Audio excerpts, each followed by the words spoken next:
অধ্যকার আজকের এই নির্বাচনী মিছিলের আলোচনা সভায় আমাদের প্রার্থী সরকারি শাহাদত বিশ্ববিদ্যালয়ের সাবেক বিপি সাবেক জিএস জনতা মনোনীত প্রার্থী জনতা আজাদ সিদ্দিকী।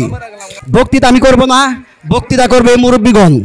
আমি শুধু একটি কথাই বলবো, আগামী 21 তারিখ নির্বাচন। এই নির্বাচনে আমাদের বল্লার মানুষদের শুধু একটাই উদ্দেশ্য, সেটা হলো আমাদের সিদ্ধান্ত নিতে হবে আমরা আগামী নির্বাচনে এই কালীহাতির নেতৃত্ব কার হাতে যাবে। আমি একটি কথাই বলতে চাই, আমরা এমন কোনো মানুষ চাই না যে যাকে আপনারা ভোট দিয়ে নির্বাচিত করবেন তার কাছে মনোনয়ন চাইতে গেলে আমাদের 5 লক্ষ টাকা জরিমানা লাগবে।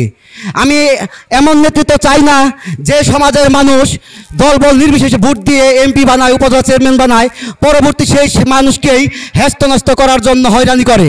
আমরা এমন নেতৃত্ব চাই না যারা আমাদের বল্লার ভোটে বিজয়ী হয়ে বল্লার মানুষকে বলে বল্লাদের যাওয়ার কোথায় জায়গা নেই, কালিহাতি খারাইলে যাইতে পারবো না, বাইলারা খারাইলে যাইতে পারবো না ইত্যাদি। আর কি আমার মনের আবেগ, আপনাদের সবারই জানা আমি কি বোঝাতে চাচ্ছি, কি বলতে চাচ্ছি। তাই আমরা একজন আজাদ সিদ্দিকীকে বেছে নিয়েছি, যিনি সর্বোপরি এই বল্লাকে ছায়া দিয়ে রাখবেন এবং কালীহাতিতে কোনো নোংরা রাজনীতি থাকবে না। এবং আমি সংগ্রামী জনতার উদ্দেশ্যে বলতে চাই, আজকে যে পরিশ্রম করে আপনারা এই মিছিলে যোগদান করেছেন, এইভাবে 21 তারিখ দলে দলে যোগ দিয়ে ভোট কেন্দ্রে গিয়ে ভোট কাজ করাইতে হবে। এবং আপনারা যদি দলে দলে যোগ দিয়ে যেতে পারেন, নিশ্চিত থাকেন আগামী 21 তারিখ আনারসের বিজয় সুনিশ্চিত। আনারসের বিজয় কেউ ছিনিয়ে নিতে পারবে না।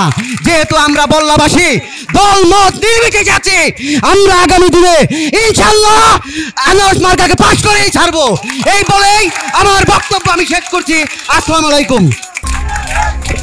মিশন 90 সংবাদের পিছনে নয়, ভিতরে ছুটি।